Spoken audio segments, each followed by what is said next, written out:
নমস্কার, আমি দীপিকা। কেমন আছো সবাই? আশা করছি ঈশ্বরের কৃপায় সবাই ভালো আছে, সুস্থ আছে। নতুন আরেক দিন শুরু করছি তোমাদের সবার ভালোবাসা। আজ আমি দুটো রুমেরই ঝাড়াঝুড়ি কমপ্লিট করবো, তাই সকালবেলা উঠে রান্নাবান্না ঝটপট করে সেরে নিয়েছি। খুব তাড়াতাড়ি উঠেছি, তার সঙ্গে বাসি কাজকর্মও সেরে নিয়েছি। বরমশাই খেয়ে ডিউটি চলে গেছে। রান্নাবান্না যা করেছি, বাসন এটো হয়েছে, সব সিঙ্কে জমা করে রেখে আগে ভাবলাম ঘরের উপরগুলো ঝেড়ে নিই, তারপর রান্নাঘরটা পুরো ক্লিন করব। আজকে আসলে ভাবছি দুটো রুমই ক্লিন করব, কারণ রাত্রিবেলা পুরো রান্নাঘরের যত বাসন টাসন আছে সব ধুয়ে পরিষ্কার করে রাখবো। তাহলে কিন্তু সকালবেলা সময় মতো স্নান করে রান্নাবান্নাটা সারতে পারবো। এই চিন্তাধারা নিয়েই হাই স্পিডে লেগে পড়েছি ঘরের কাজকর্মগুলো সারতে।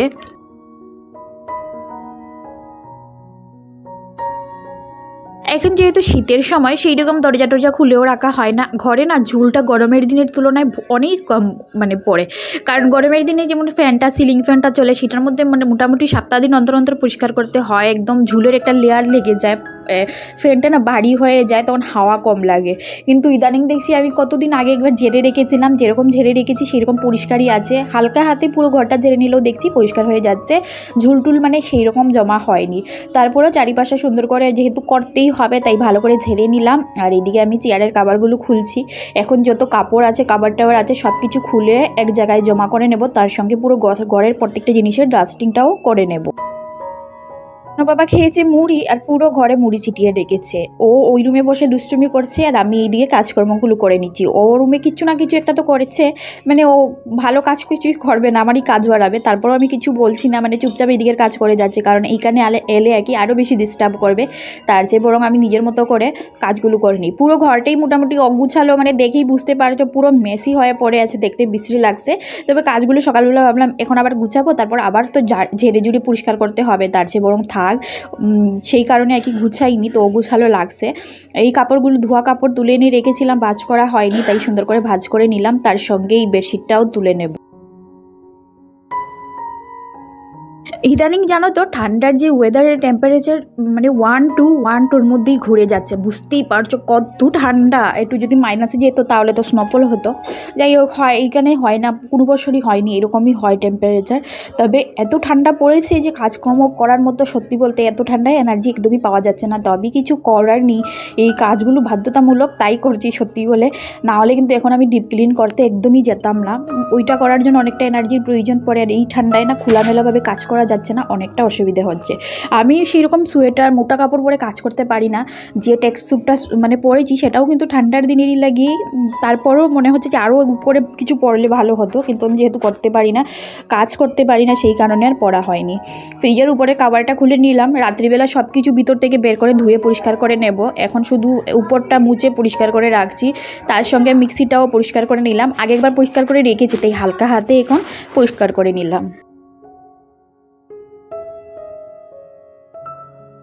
ঘরের চারিপাশটাই মোটামুটি ভেঙে টুটে পড়ছে, কালারগুলো ছুটে পড়ছে, দেখে মনে হচ্ছে ভাঙ্গাচোরা একটা বিল্ডিং, কিন্তু কিছু করার নেই। ঘরটা যেমনই হোক, ভাঙ্গাচোরাই থাক, পরিষ্কার পরিচ্ছন্নতা আমার হাতেই। কারণ আমি যদি পরিষ্কার করে রাখি তাহলে কিছুটা হলেও দেখতে হয়তো ভালো লাগবে। এই চিন্তা ভাবনা করেই সবসময় চেষ্টা করি ঘরটাকে সুন্দর করে গুছিয়ে পরিপাটি করে রাখার। আমরা আসলে জানো তো, চেষ্টা করেছিলাম একটা রুম চেঞ্জ করে ভালো একটা রুম নেওয়ার। তবে এক তো এই রুমে যা বাজেট পে করি, সেটা হয়তো অনেকেরই চিন্তাধারার বাইরে। কেউ ভাবতেও পারবে না যে এরকম ভাঙাচোরা ঘরের এত রেন্ট হতে পারে। তাছাড়া একটুখানি খোলামেলা জায়গা, যেটা না পাওয়া যায় না এখানের বিল্ডিংগুলো একদম চিপা চাপা করে তৈরি করা। বেশিরভাগ রেন্টে মানুষ থাকে, যারা আছে সবারই মোটামুটি ডাবল থাকার জায়গা আছে, তাই নিজের জন্য একটা, আর এইগুলো রেন্টে। যেমন আমাদের বিল্ডিংটা, আমাদের এখানে মকানের মালিক কিন্তু থাকে না, এটা শুধু রেন্টে চড়িয়ে রেখেছে পুরোটা। আমরা এরকমই থাকি, ওই জব করে কোয়ার্টার পাই, আমরা কোয়ার্টার পেয়েছি, তাই আমরা নিজের মতো করে এইটা খুঁজে নিয়েছি। কারণ এটা মার্কেট এরিয়াতে, কয়েকদিন পর পাপাইকে স্কুলে ভর্তি করব, যেটা না আমাদের ঘরের খুবই পাশে। তো সব কিছু সুবিধাজনক ভেবেই এখানে থাকা। তবে এগুলো দেখো নিচটা পুরো ভেঙেই চুরমার হয়ে আছে, দেখতে কি বাজে লাগছে, তো খারাপ লাগে। তো কিছু করার নেই না, অনেকটা অ্যাডজাস্ট করেই থাকতে হয়।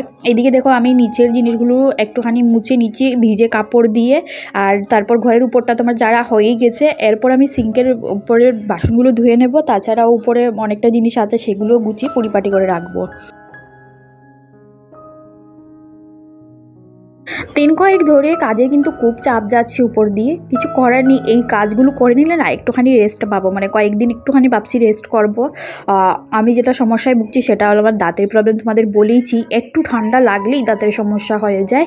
আর ওই এখনই আমি খাবার খেয়ে মেডিসিন খেয়েছি, তারপর কাজকর্মগুলো মানে করতে লেগেছি। দাঁতের যন্ত্রণাটা যে কতটা মানে ভয়াবহ হয় না সেটা চিন্তাধারার বাইরে, যাদের হয় তারা বুঝতে পারবে। তো এখানে দেখো আমি এখন যেমন কড়াই, কুকার টুকার আমি সব এখানে নিচে রেখে দিই, উপরে রাখলে দেখতে কেমন লাগে, তাই এই জায়গাটা করে নিই। আমরা যদি এখানে পার্মানেন্ট থাকতাম তাহলে হয়তো আমি চেষ্টা করতাম যে ছোটো ছোটো করে পয়সা জমিয়ে আর ছোটো ছোটো জিনিস কেনার বা ওই বাসন টাকার রেকটেক এগুলো কেনার। যেহেতু আমরা থাকবো না, হয়তো আর 1 বছর থাকলাম, হয়তো 2 বছর থাকলাম, তারপর চলে যাব। কিন্তু একটা জিনিস বানাতে গেলে তো কত রকম একটা প্রিপারেশন নিতে হয়, টাকা জমাতে হয়, তারপর নিতে হয়। সেই রকমই জানো তো, জিনিসগুলো যখন ফেলে চলে যাব তখন আরও বেশি কষ্ট হবে। তাই যেরকম আছি সেই রকমই থাকার চেষ্টা করছি, কী আর করবো বলো। সময়ের সঙ্গে সঙ্গে জিনিসপত্র তো বাড়ছেই ঘরের, তবে এগুলো অ্যাডজাস্ট করে রাখাটা না অনেকটা কষ্টের হয়ে যায়। সিলিন্ডার নিচের জিনিসগুলো সবকটা সুন্দর করে ভালো করে মেজে ঘষে মানে একটা ভিজে কাপড় দিয়ে মুছিয়ে সুন্দর করে রেখে দিয়েছি। আর এবার চলে এসেছি সিঙ্কের যে কটা বাসন আছে সব সুন্দর করে মেজে মানে নেব। তবে কি বলো তো, বাসনের চাপটা এখন নিচ্ছি না, এগুলো যেগুলো এঁটো হয়েছে সেগুলো ধুয়ে নিচ্ছি। কারণ আমি আবার ওই রাত্রিবেলা না খাওয়া দাওয়ার পর পুরো যত বাসন আছে তার সঙ্গে এই টাইলস, উপরের র্যাক, ওগুলো আমি সাবান দিয়ে সার্ফ দিয়ে ভালো করে ঘষে ডলে পরিষ্কার করে নেব। ছোটোবেলা থেকে আমি একটা কথা মানি যে আমি যদি ফাটা মানে ছেঁড়া কাপড় পরি তাতে কি বলো, যার যেরকম সামর্থ্য আছে সে সেরকমই পরবে। তবে হ্যাঁ, আমাদের হাতে যেটা থাকে সেটা হলো পরিষ্কার পরিচ্ছন্ন করে রাখা। সেই ছেঁড়া কাপড়টাও পরিষ্কার থাকাটা জরুরি। তো আমি চেষ্টা করি বরাবরই ঘর দরজা যেমনই হোক সেটা যেন পরিষ্কার করে রাখতে পারি। বাসনগুলো ধোয়া আমার কমপ্লিট হয়ে গেছে, আর এবার এগুলো জায়গা মতো তুলে রেখে দেবো। প্রত্যেক দিনই রান্নাবান্না করার পর আমি এই টাইলসগুলো হালকা হাতে একটুখানি মুছে রাখি, যাতে পরিষ্কার থাকে। আর যখন ডিপ ক্লিন করি তখন তো একটুখানি বেশি রগড়ে করি। যদিও আমার না, যেহেতু আমি রোজ দিন মুছে রাখি দুবেলা করে, তাই এতটাও ময়লা হয় না, মানে ওই তেলের দাগ টাইলসে একদমই পড়ে না, পরিষ্কার থাকে। তো আজকে রাত্রিবেলা তো এমনিই মেজে ঘষে রাখবো, তারপরে হালকা হাতে এখন আবার একবার পরিষ্কার করে নিচ্ছি। নাহলে আবার ওই পরিষ্কার করে রান্না করি, তো তাই ভালো লাগবে না রান্না করার সময় যদি অপরিষ্কার থাকে। আমি এবার বেডরুমটা পরিষ্কার করবো ভেবেছিলাম, ওই দিক থেকে মানে বেডরুমটা আগে পরিষ্কার করবো তারপর আসবো এইদিকে। কিন্তু কি বলতো, জলের কয়েকদিন ধরে যে পরিমাণে সমস্যা হচ্ছে, 2 দিন আগে তোমাদের দেখিয়েছিলাম কালো কালো জল, মাঝে মধ্যে এরকম হচ্ছে। আর স্মেল জলের মধ্যে প্রচুর। যখন সন্ধ্যার সময় বা সকাল সকাল যখন জল আসে তখন খাওয়ার জন্য জলটা ফিল্টারে ভরে রাখি, কারণ তখন একটুখানি পরিষ্কার জল আসে, সেইটা টাইম মেনটেন করেই ভরতে হয়। তো সকাল সকাল উঠে জল ভরে নিয়েছিলাম খাওয়ার জন্য, না হলে কিন্তু ওই স্মেল মানে প্রচুর একটা বাজে বিশ্রী স্মেল হয়, যেটার জল খাওয়া যায় না। তো সকাল সকাল উঠে বরমশাই জলটা ভরে রেখেছিল, আগের দিন বলে রেখেছিলাম, তো ভরে নিয়েছে। যাই হোক, তারপর এদিকে আমি জলের কাজটা সেই কারণেই, যাতে জলের অসুবিধে না হয়, মানে সেরে নিচ্ছি। জলটা যদি ভালো করে আসে তাহলে কিন্তু, আগে তো আমাদের প্রচুর জলের সমস্যা হতো, জল এলেই সব কাজকর্ম করতে হতো। তাছাড়া উপরে তো মানুষজন সবারই অসুবিধে হয়ে যেত। আমি যদি টুটিগুলো এখানে কাজ করতাম তাদের অসুবিধে হতো, কিন্তু ট্যাঙ্কি আরেকটা লাগানোর কারণে এখন আর জলের সেই রকম অসুবিধা হয় না।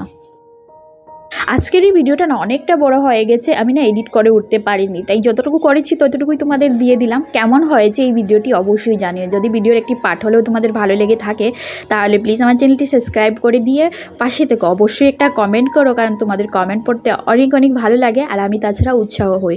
একটা ভিডিও শ্যুট করতে অনেক কষ্ট হয় বন্ধুরা, তাই প্লিজ চ্যানেলটি সাবস্ক্রাইব করে দিয়ে পাশে থেকো। রান্নাঘরের মুছামুছি সব কমপ্লিট হয়ে গেছে। আজকে কোনো বেশি রুশির বিছিয়ে কোনোভাবেই গুছাইনি, কারণ সব কিছু ধোয়ার জন্য তুলে নিয়েছি। আর এবার শুধু নিচটা মুছে রান্নাঘর থেকে বেরিয়ে যাব, কারণ আজকে আমি বেডরুমটাও ঝাড়বো। বেডরুমের প্রচুর মানে কাজ, এই রুম থেকে ওই রুমে বেশি কাজ আছে, সেগুলো গুছিয়ে স্নান টান সময়ের মধ্যে সারতে হবে। চলো টাটা।